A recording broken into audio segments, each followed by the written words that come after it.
Hello and welcome to the Cracking the Cryptic podcast. This is episode 5 and today we're talking about YouTube. I'm Peter C. Hayward. I'm Simon Anthony. And I'm Mark Goodliffe. So you two are best known for your YouTube channel. And as we discussed in the first episode, there is no world where anyone would meet you two and be like, yes, YouTube celebrities. Of course, this is clearly what these two do.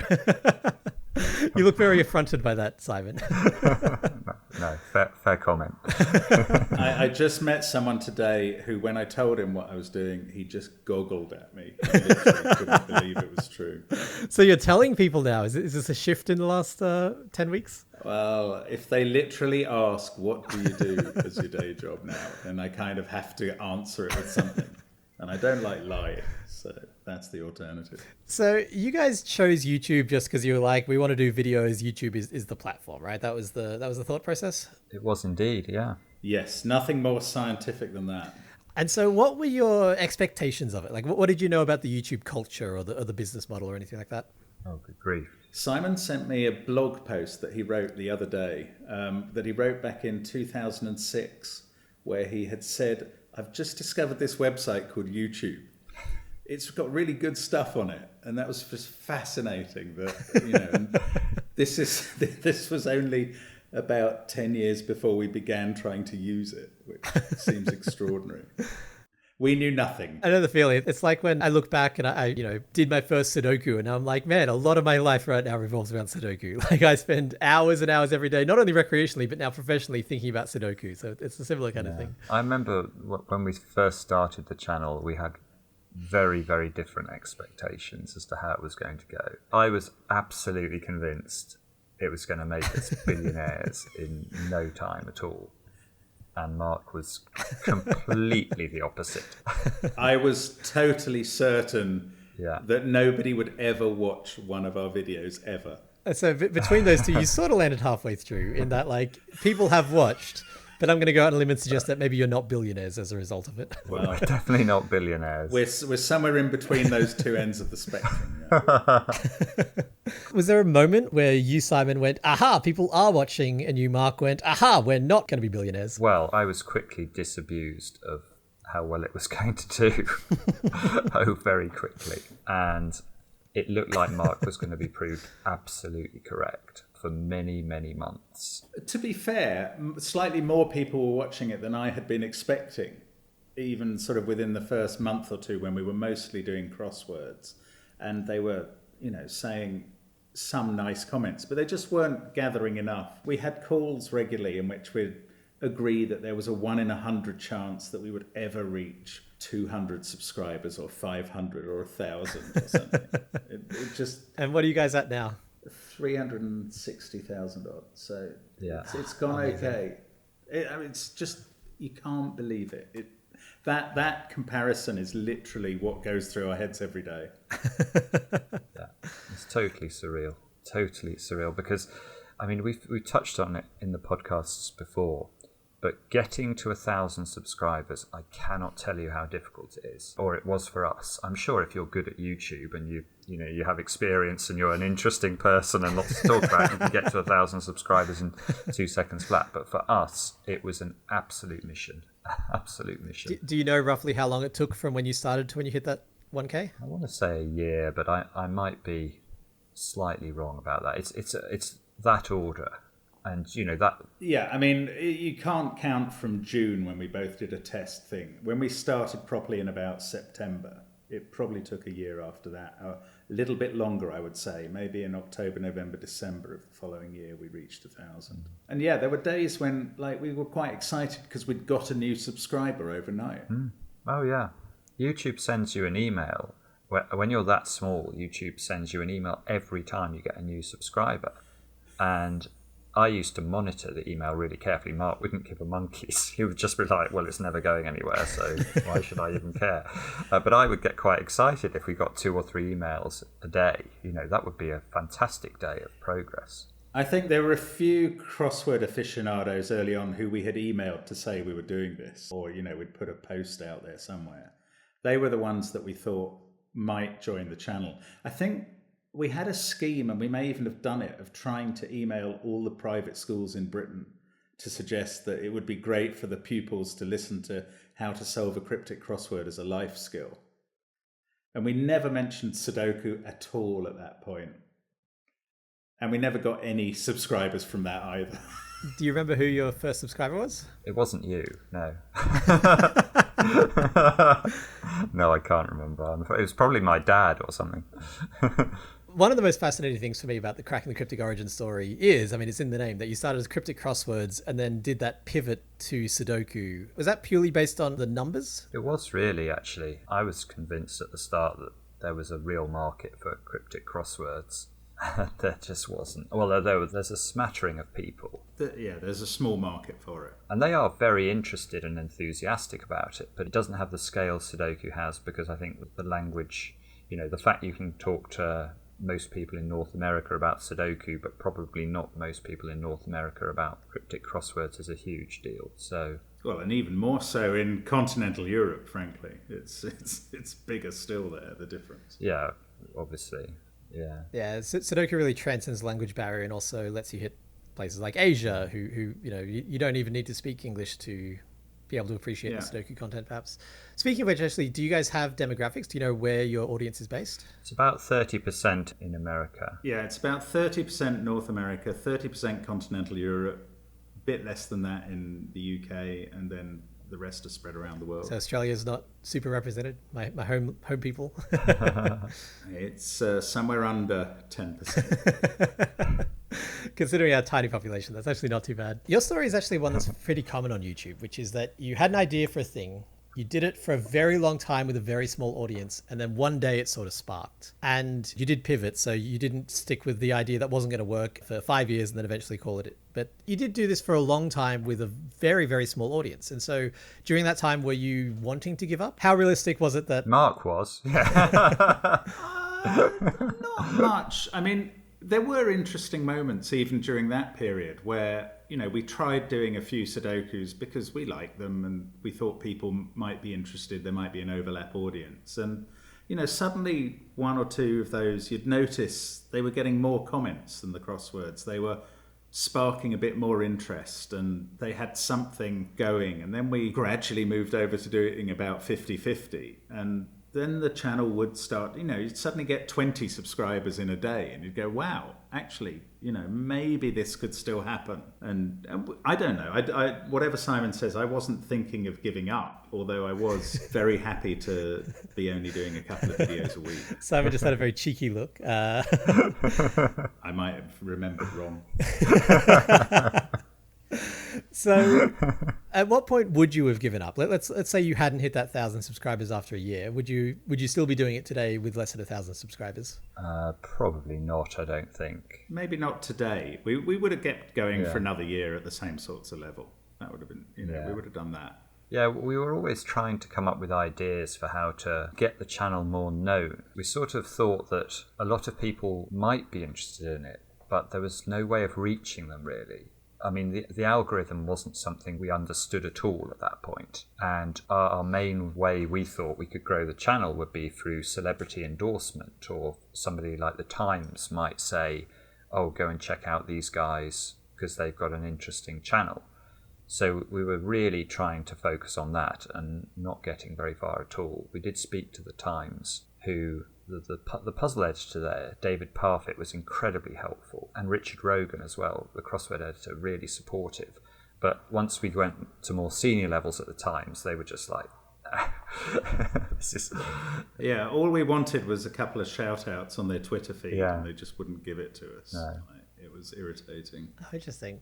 And then it almost went the other way, didn't it, where the success made you newsworthy, which presumably brought more subscribers? Well, yes, that was much later, though. So the first really big breakthrough we had was a video that Mark did, which was called something like a Sudoku with only 3 given digits. Was that? That's it. Was that it? The formula success, apparently. Yeah. And that was truly amazing, because we went from this situation where we'd hardly get...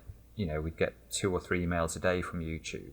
And suddenly we were getting hundreds of emails a day. When you can see the internet working like that, it's like a drug, frankly. I mean, it is. I mean, it's just extraordinary. and you can see your channel growing in front of you. This thing that you've been nurturing, that's only a tiny little seedling that's done nothing, is suddenly sprouting these new branches everywhere. And it's just extraordinary. It's really, really intoxicating. Yeah, the views on that video, after about 2 days of normality, being somewhere around 1,000, they suddenly kept doubling every day for about 10 days, which was, it was just, we couldn't believe what we were seeing. Every day you'd wake up and go, has it stopped now? And it hadn't. Then, of course, there was a day when it stopped, and it totally stopped. Yeah, you're quite right, Mark, because that was very strange. Yeah, it does. When the algorithm decides that the public has had enough of your video, it doesn't die down gradually. It literally just stops. Really? Yeah. So you can have a video that sort of gets 1,000 on the first day, and 5,000 on the next day, then 50,000 on the next day, then 200,000 on the next day. And on the day after that, it'll get 10 views. Wow. It's completely crazy. The cutoff is that abrupt. Is it that classic feeling of like, no, I expected this to last forever, and then having your favorite thing taken away from you? Yeah, there was a bit of that. Although we said every day on the phone, it could all stop tomorrow. We'd stop believing that when it suddenly stopped tomorrow. So was this your first run-in with the algorithm? Yeah, that was the one. Like, we looked at it and we went, why did that do it? What do we have to replicate to make it happen again? And we tried and tried and tried, and nothing worked. And the trick was one more given digit, obviously. It turns out that worked. Although I suspect between 3 given digits and 4 given digits, we had done other titles mentioning the number of given digits. So for people who are listening who might not know, do you want to explain what, not explain how it works, but you want to explain what the YouTube algorithm is? We barely know. Okay. It's a bit of a quest. What we understand is that YouTube recommends videos to people in its, if you click on YouTube and you watch a video, you'll see a stream of recommended videos. And sometimes certain videos get selected for that in some way that nobody really fully understands. And obviously it's called the algorithm. And I still think that even though people must have worked for YouTube and understood it when they were there, nobody else outside really gets exactly how that works and how certain videos get selected for prominence or become trending videos on YouTube. There's a very good YouTube video that I'll link below by CGP Grey called Machine Learning or something like that. And it explains that even though there are people who know how the algorithm is assembled, no one in the world understands like how it's actually making its decision, because it's like 15 levels deep, and it's actually impossible to know. And so it's a really good primer on the whole concept. I really recommend it. So do you know what the algorithm rewards, or what it weights, or why it picks your videos when it does? No, but Simon always believes he knows what it does. He thinks he has cracked the secret every time. And he goes, I think the algorithm is really interested in positive likes, or the ratio of likes to dislikes, or the positive comments, or the number of comments that get upvoted. And then we wait and see, and nothing occurs. When we were first looking at the algorithm, we thought that it was incredibly important that people watched to the end of our videos. And we were really worried about that, because if you look at the average view duration for our videos, it's normally around 60 or 65% of a video on average gets viewed. So we were like, oh goodness, so loads and loads of people are clicking on it and basically just clicking off straight away. And which didn't surprise me at all. No, and it didn't really surprise me either, but I couldn't see how we could possibly do what we were doing, which is make videos where we solve a puzzle and do it more quickly in order to try and encourage people to hang on for that last digit goes in. Yeah, one of the things that we determined early on, we decided it has to be true. It's obviously true that we have to keep the videos short. Otherwise we'll lose engagement. We won't get people to the end. Why would anybody sit down and watch 25 or 30 minutes of someone solving a Sudoku or a crossword? It would be madness. We have to do them fast. We have to do easy puzzles. We have to keep them short. And everything you read on YouTube says about the same. But it turns out not to be true for us. People actually like the longer videos slightly more.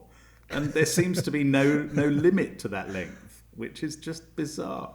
Yeah, and I actually think that our average view duration is quite a remarkable number, because even though it may only be 60 to 65%, these are some very long videos in some cases. You can make the case that we are actually holding people's attention for quite a long time compared to the average channel. I was going to say, I don't know if you know this, and I'm by no means a YouTube expert or anything like that. I'm just really fascinated by it. But my understanding is that 60 to 65% as a watch duration is incredibly high. I think the standard is like 30 to 40%. I think that's what people expect. And then to get to 60, 65%, I think that is remarkably high. And I think it's because you have this audience who really enjoy, as I do, watching you solve a puzzle from start to end. And so a lot of people who click on it at all are going to stick with more of the video, I would say. Oh yeah, that could be right. But anyway, yeah, we've done everything in the wrong way according to the sort of accepted paradigm. And somehow it's still been okay. I was just going to say that virality of that first video brought with it some slightly unexpected consequences, like the comments of people who were shown this on their feed and clicked into it and had no interest were quite funny. I remember particularly, there was one that said, "Darn, I got clickbaited by a grandpa," which I was both heavily insulted by and heavily amused by. So I thought that was absolutely brilliant. But there were quite a lot of these comments saying, "What are these guys doing? And why did I get this recommended to me? It's absolute nonsense." Yeah, people getting really angry at you for something that you have no control over. Angry at us and at YouTube, yeah. By the way, Clickbaited by a Grandpa is a great autobiography title if you're looking. In fact, we should use that as a video title. That's quite a good one. So again, I'm no YouTube expert, but I think as a result of watching you guys, I was searching around the internet for other Cracking the Cryptic related content, like meta content about your channel. And I found this, again, I'll link to it in the show notes. I found this really excellent video analyzing why your channel has done as well as it has.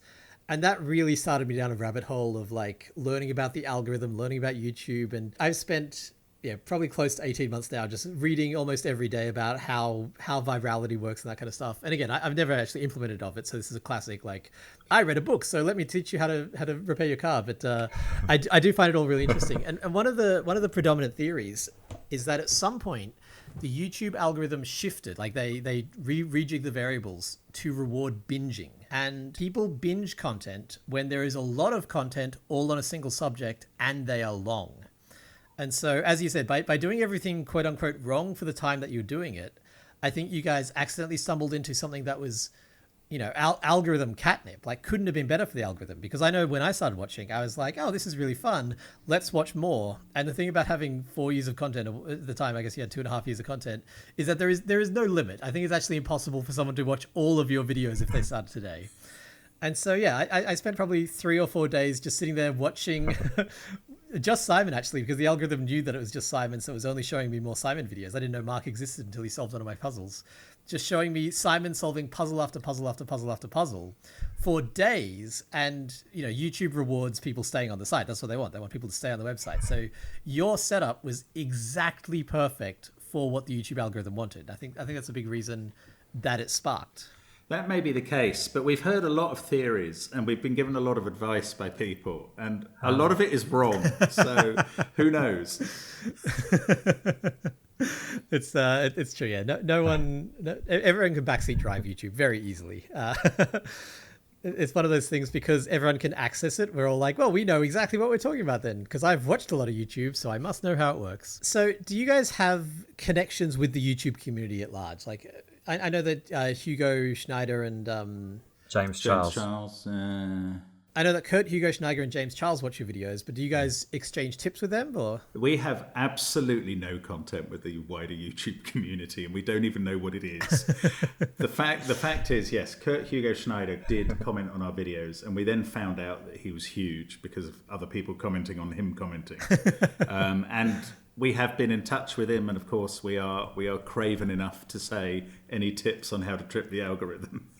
But we've got nothing from him. So apart from that, nothing. I mean, we haven't been in direct contact ever with James Charles. We don't know any of the big YouTubers or anything like that other than Kurt Hugo. It's really, we have no content with the YouTube community. No contact. But Kurt Hugo Schneider, I mean, I count him as my friend now because I've probably exchanged 100 emails with him. And like, you know, he is a fascinating guy. He is so clever. I cannot tell you. Just he's a guy you'd like to have a beer with in real life. But of course, you know, that's not likely to happen anytime soon. But he's been tremendously helpful, not in terms of telling us how to trick the algorithm. I think he commented in one email to me that he's given up trying to work out how the algorithm works. But he's let us use his music, and he's regularly sent us puzzles and stuff. You know, he's really a top guy. And so, are you guys familiar with VidCon? No. So VidCon is the YouTube convention, basically. VidCon video convention. It's held in LA when we're not in pandemic times every year, and a lot of YouTube creators will go there to, like, again, network and learn how to trick the algorithm. Is that the kind of thing we can expect you guys to make an appearance at? No one would know who we were. Peter, we're not in that community. It's also interesting. The thought we could go to something like that and hold our heads up high is laughable. Just bizarre. Yeah. So let's talk about the things that you do that YouTubers are told to do, and so you are following along. So when did you guys start customizing the thumbnails, for example? Oh, that's a good question. We were having this discussion the other day, not in relation to when we started it, but in relation to the fact that we must now be some of the most experienced thumbnail creators on the planet.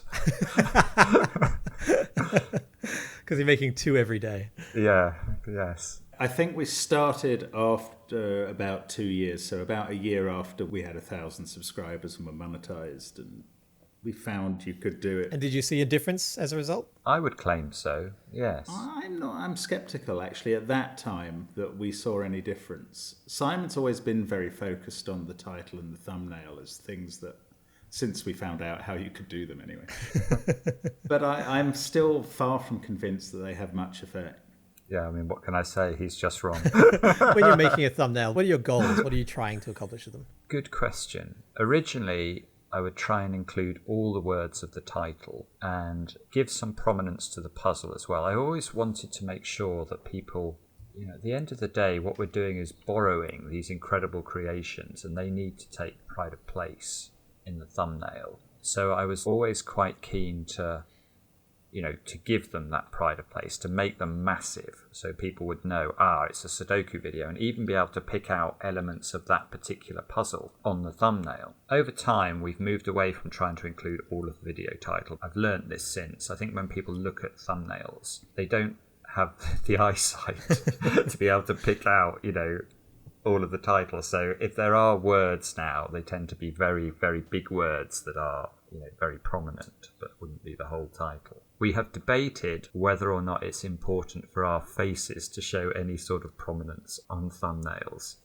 I am far from convinced that makes any difference, but Mark does think it does. So if you... I do think it does. I've watched various, you know, some channels like Numberphile. The face of the guy presenting it is huge in the thumbnail, and they do pretty well. So there are other channels like that as well. My own experience with thumbnails has been quite remarkable in that Simon, first of all, taught me how to do them when he'd found out.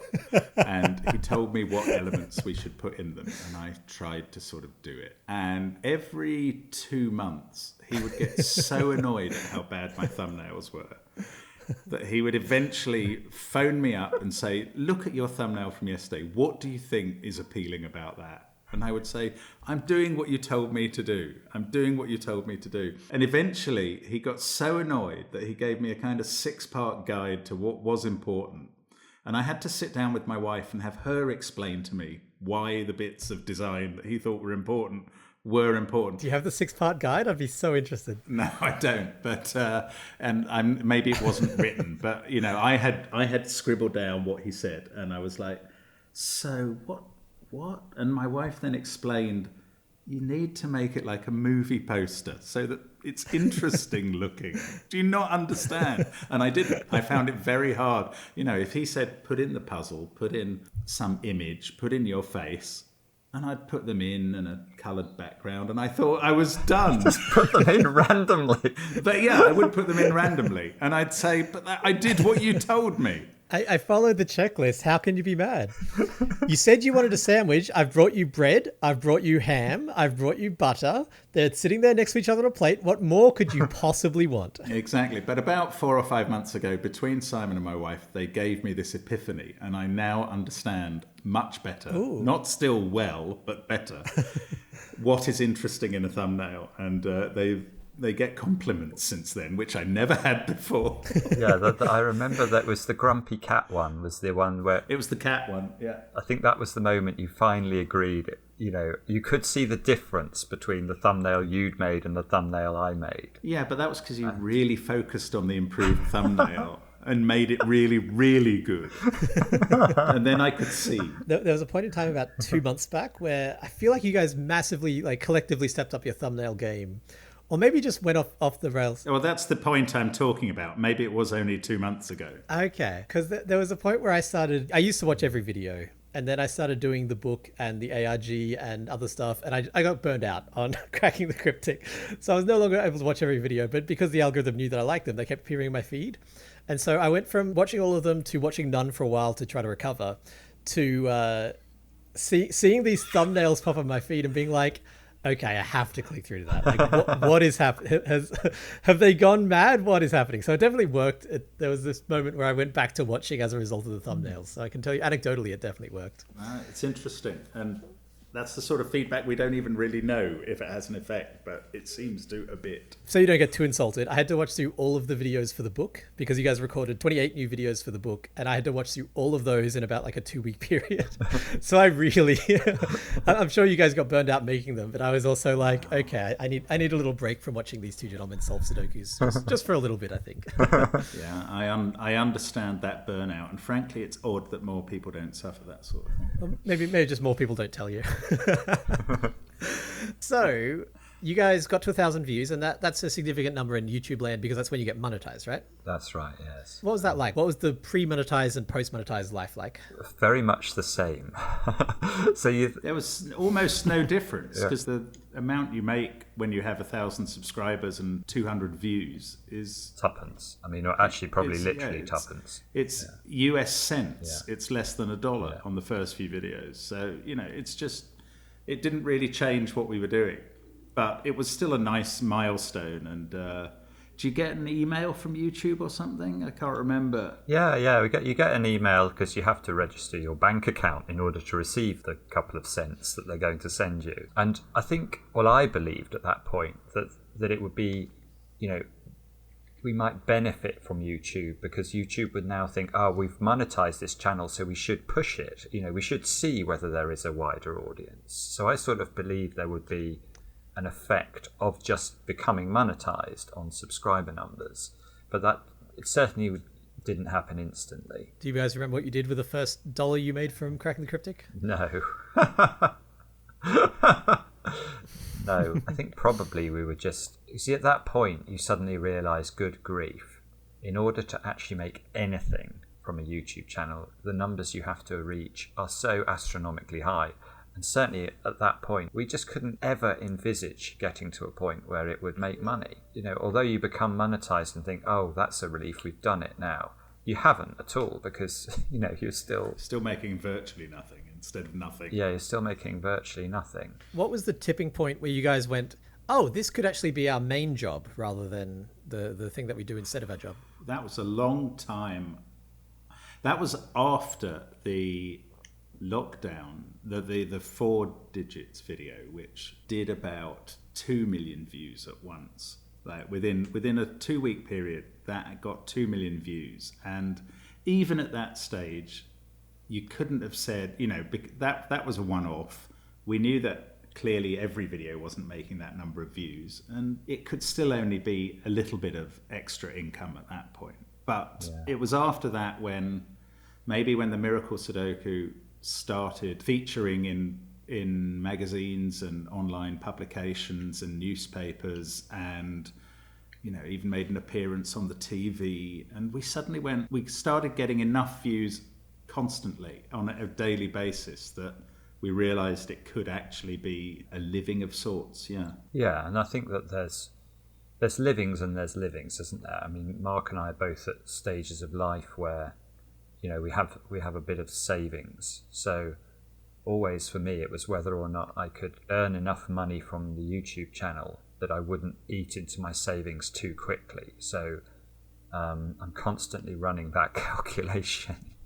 If I die in 2 years, will I have to be an investment banker for the last 6 months of that type thing? The thing I love about it is that this is not a job that existed before you either. Like you invented your dream job and then made it profitable, which I think is very lovely. We're not going to be buying yachts anytime soon, but it is nice to be in a position where we can think about doing this longer term, and hopefully, for me at least, not go back into a financial services job, which is the thing that terrifies me.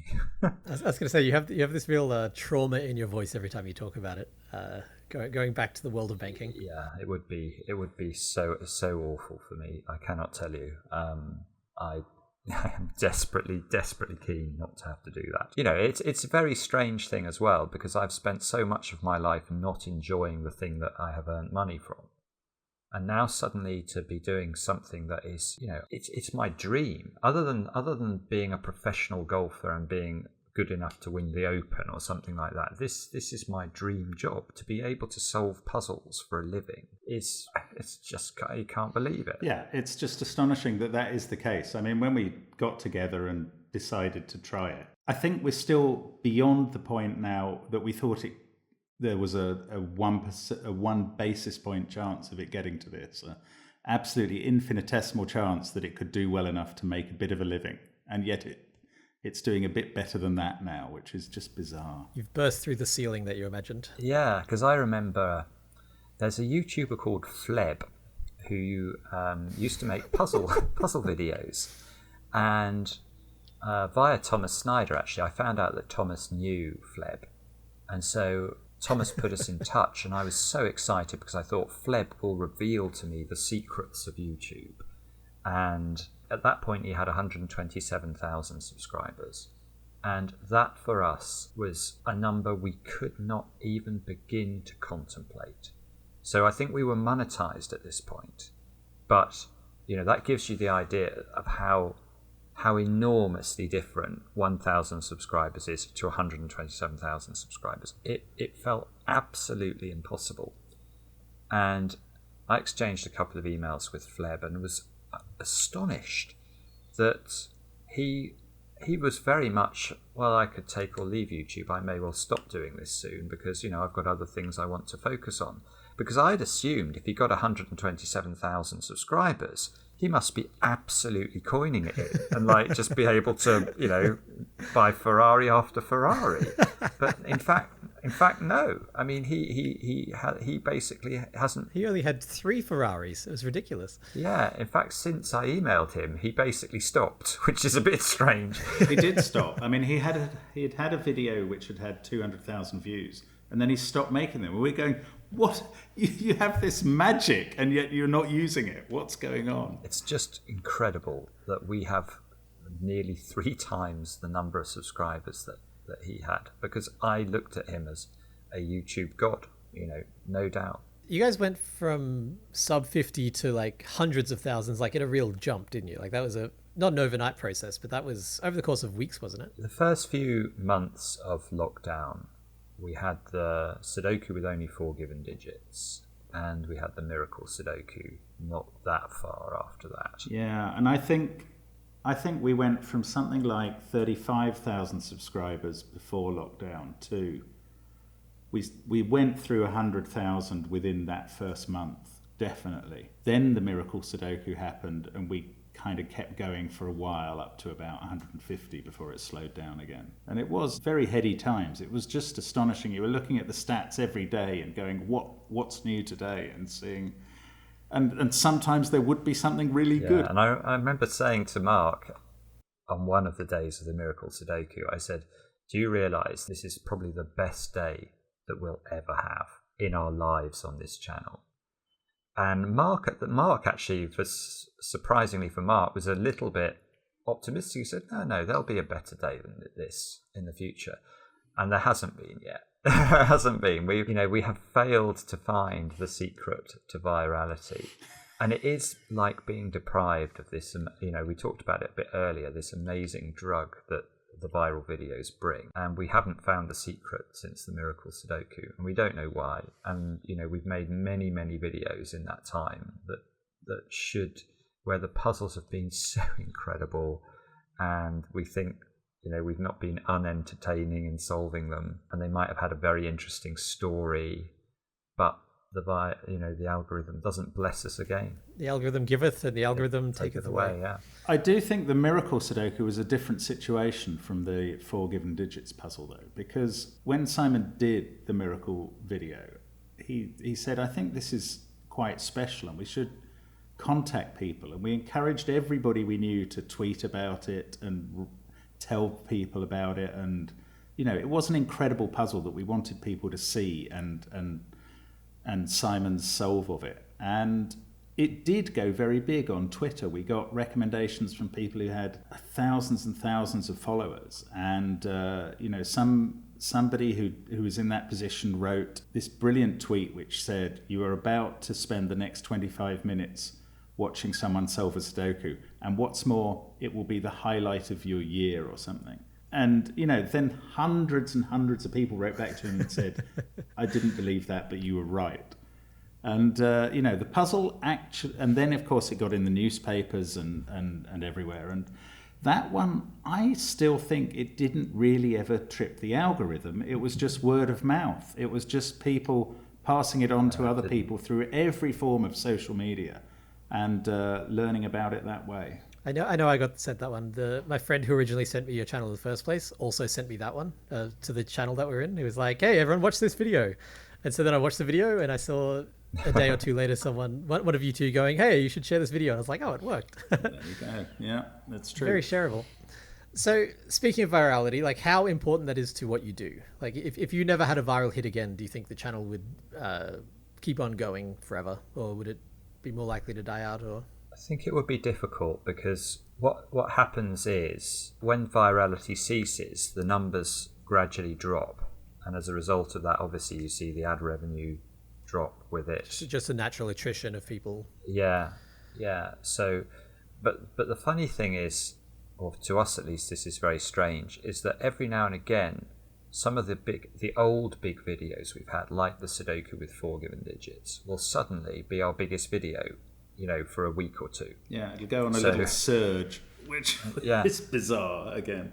So it's like the algorithm has decided that this video represents this channel so perfectly that every now and again we'll push it out to a new audience and see what happens. Whereas the algorithm never thinks that about any new videos. So, we have been typecast, if you like, by a Sudoku with only 4 given digits. Outside of the 2 big hits, have you guys noticed any kind of pattern among the viral hits? Or I believe I see certain things. You're John Nashing it. You're sitting there drawing lines between the newspapers. And I don't think we've had enough data to extrapolate from in terms of ones that have gone really, really well. That's the trouble. If the title refers to the fact that there's no given digits at all in the Sudoku, the video will get a higher than average number of views. Have you guys ever considered jumping on trends, whatever the latest YouTube trend is, doing a video based around that? I've tried to notice when films are being released and things like that, and then if we have I think we tried to do something around the last Star Wars film, where we had a Star Wars Sudoku and we tried to time the release of the solve of that with the release of the film to try and get some sort of uptick. It didn't work.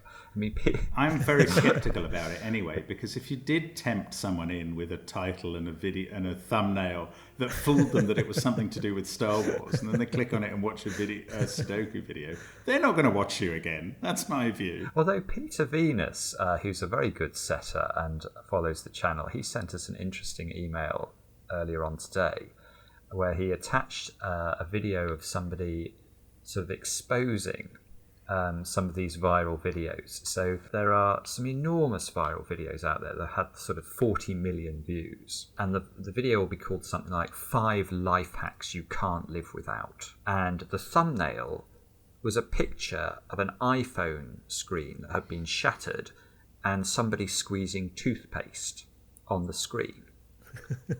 And this video has 40 million views. And she was, the lady behind it, the video sort of exposing the truth, was saying, well, if you actually watch this 15-minute video of life hacks, there is no mention of toothpaste. There is no mention of an iPhone screen being shattered.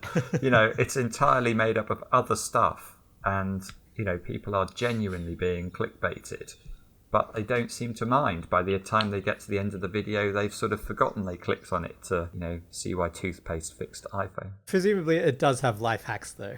Yes, it did, just not that one. It's not a 40-minute video of someone solving a Sudoku. No, it's not. So do you guys watch any other Sudoku channels? Because I know since you guys started, there have been a few more that have sprung up to solve Sudokus like you do. Not really. I'm aware that there are some out there, but I don't have time to look at them, to be honest. And I know that there's some people who stream as well. I used to sometimes look at Bastien Valgem. He used to stream occasionally, and I used to quite enjoy watching that if I found 10 minutes, because Bastien would do a couple of puzzles in 10 minutes. But no, I don't subscribe, or at least I don't. Don't have the hours in the day. It's the same for me. It's a matter of time. Simon was really appalled when I told him about a year after we started that I'm not even sure if I wasn't on the channel I'd be watching it. Yeah, that's what he said. Would you? Would you watch this if you... I mean, this is kind of what we're talking about. I'm saying other Sudoku solving channels. Oh, you mean because you're his best friend? No, I was just saying, I like to solve Sudokus. I wasn't sure if I'd be watching somebody else explain it to me. That's absolutely not true. As Simon said, when you watch Bastien do it, you just sit there awestruck at how fast he is. So maybe I would be. I think I would watch Cracking the Cryptic if I wasn't doing Cracking the Cryptic, because if you only have a certain amount of puzzle time in a day, and most people do, the question is, how do you spend it? And one thing that Cracking the Cryptic sort of makes sure of is that that day's puzzle is an amazing puzzle. So if you want to do an absolutely world-class puzzle with your puzzle time, then you might as well watch Cracking the Cryptic, because you will be getting the best puzzle that you possibly can get. Yeah, you guys offer education, entertainment, and curation, basically. Exactly. That wasn't necessarily true in the early days, of course, when we were kind of just picking a New York Times hard puzzle or something, and we assumed people wanted tips as to how to look at classic Sudoku, and we weren't really focusing on the overall brilliance of each puzzle. That was probably when I was commenting I wouldn't be watching it. Whereas, as Simon says, now the puzzles are so good time after time after time that there is something rounded about the experience, I think, of watching that puzzle get solved. So I've been in the background of these when they go up on YouTube. We've got... originally I had recent puzzles. People were like, I haven't seen that one yet, don't spoil it for me. So I've been going back to the very start of your channel and grabbing puzzles from there. And it's been very interesting seeing the contrast in presenting style from when you started to now. I'm going to say something bold, which is to say I think you've both gotten much better at presenting than you were 4 years ago. And so my question is, did you guys do anything specifically to build that skill, or was it just a case of doing a video every day? I certainly didn't do anything. I mean, I've got a new microphone. I think I'm more confident now about going off it where my brain takes me. So my brain will just start spouting rubbish, and I quite often just go with it now, and I'll say things like nori, nori, nori, because I've realised that actually people quite like, they like the human side of it a little bit. And I think if I'm more comfortable with showing that than I used to be. I used to think I had to be very, very, professional and, not give... Proper. Yes, not give any hint as to my actual personality, because I assumed my actual personality would be so horrendous that people would instantly... click off the video. But I think actually now we've realised that people want to see a bit more of the human side. That's what I think anyway. Yeah, I mean, I think a lot of it is just practice though. You get more used to talking to a camera, trying to get people through the puzzle, not drying up with sort of while you're thinking. You've got to keep saying something most of the time. God knows, I don't think we're professional yet. I think we are a lot better than we were, but I still watch some other YouTubers and go, wow, they really know how to hold an audience, and I don't think I have that skill at all. They're often doing it over the course of 27 takes instead of one continuous 40-minute shot. That is true. They get the advantage of editing, and I watch these guys who every 5 seconds of the video is chopped. They're basically stringing together a sentence from 20 takes. The jump cut style. I don't even know how you would have the patience to do the jump cut style exactly. Luckily, we have the excuse that we have to present a full single sitting solve. That we don't have to bother with the editing so much. Well, you two are very proud of your kind of lo-fi nature, where you're using the webcam on your computer and whatever microphone. Well, I wouldn't say proud. I think I would love it if somebody could just come into my office and make my computer and my setup work perfectly. That would be great. I would love that. But, that just doesn't happen. So what we found is something that works and that people seem to not hate. So we just continue to do that over and over again because neither of us is tech savvy enough to know sort of exactly how to position our microphones or... Yeah, for a long time I expected that some TV executive would watch the channel and go, we need these guys as a program. And we would be spirited off to a studio where somebody would make us actually look and sound good. And gradually realised that's not going to happen.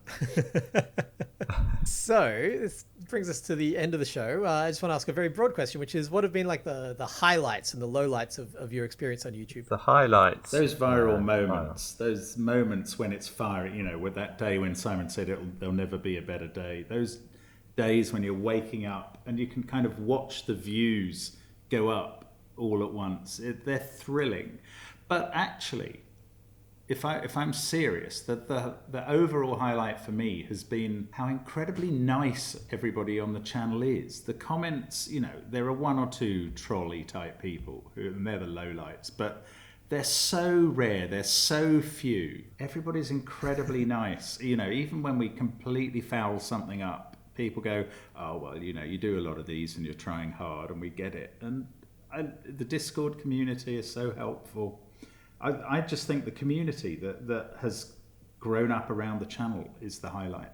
Yeah, I would add to that. I'd say that we've probably had, dozens now of emails from people who have problems in their lives that we have apparently helped with, and some of those are incredibly moving and surprising. And the fact that we've been able to do that is mental. I mean, even yesterday we were involved in somebody's marriage proposal. Literally I solved a puzzle where there was a secret message which was, will you marry me? He used my video to ask Amanda to marry him, and she said yes. And that's a pretty special thing to be involved with, even to a tiny extent. And the channel's given us those sorts of opportunities. So yeah, for adrenaline, I'd definitely say it's the viral videos. But in terms of tugging on your heartstrings, some of the emails we've received. And in terms of low lights, it's definitely low lights for me is every video where you just get dinged for every piece of poor scanning you've done. It's very hard actually. I don't think perhaps the people who make these comments realise how hard it is mentally to deal with, because you are having your faults emphasised very publicly day after day after day after day. And that is hard to take, especially if you are, at least like me, and I suspect like Mark, we're pretty competitive people. And it gets to you, it just does. We would love, I'm sure Mark agrees with this, we would love to not make mistakes. We'd love to have perfect scanning or even just slightly better scanning. But we're doing these solves live, and some of the puzzles are hard, and we're thinking about a lot of things and trying to commentate, and we botch it up a lot. We got a lovely email the other day from a lady who'd listened to one of the earlier podcasts where we'd mentioned this, and she said, you just have no need to worry about the bad comments in any way. And she included a TED talk from a lady who was quoting Theodore Roosevelt's Man in the Arena speech, where he says the credit's not to the critic, and the person who who is criticizing doesn't know the triumphs and doesn't know the errors and shortcomings. And the lady who was giving the talk finished up with saying that anybody who gives her advice who's not actually in the arena themselves, she just totally ignores. It's quite empowering. I mean, I'm not going to say I totally ignore my critics, because I don't, because sometimes they're actually very helpful. But you do have to think about the harsher comments and whether those people would survive if they were filming themselves solving a Sudoku. Yeah, I recorded a series last year where I live set Sudokus. It was called Setting the Sudoku. I think you can find it if you just YouTube that. And there's one where I spend probably, because it's quite a lengthy process to set a Sudoku, so I spend probably 2 hours, of which more than an hour is me being unable to remember that there's different ways to add up to 8. And so it's just, I went back and watched it later and I was like, oh, Peter, what were you doing? Like, how did you get so stuck on this for a full hour? It's really, it's such a different process when you're doing it in front of a camera and you're thinking about presentation and you're talking and it's using such a big portion of your brain that you only have a certain amount left for solving or setting in your case, solving in your case. And it's the other thing too is that you've got to remember that no matter what you do, people will comment negatively, and it will often have no basis in reality whatsoever. And I know this because someone commented on one of the podcasts that they didn't like me. So clearly, oh, that's ridiculous. No matter what you do, there'll be some lunatic who's making up reasons. A lunatic who is not in the arena. Yeah, unless you've been me, you cannot criticize me in any way. That's my... So that brings us to the end of this, which is actually the penultimate episode of this first season of this podcast. So we're gonna do one more episode, then have a little break, and hope you've enjoyed it so far. We've got lots of lovely emails. You can email us by emailing podcast@crackingthecryptic.com with any questions that you'd like me to ask. I work them into the question I'm asking. I don't call people out. I'm terrible like that. But you can also support the show by going to patreon.com/crackingthecryptic or by visiting jellybean.games and using the promo code Bobbins to get 20% off any of the games I make. That's right, I make games, they're great. I'd recommend Dracula's Feast New Blood, which is a logical deduction game for 4 to 8 players. If you enjoyed the podcast, just leave a comment or send us an email, and we'll be back next week with more about the wonderful world of Sudoku and Cracking the Cryptic. Bye for now. Bye-bye. Bye.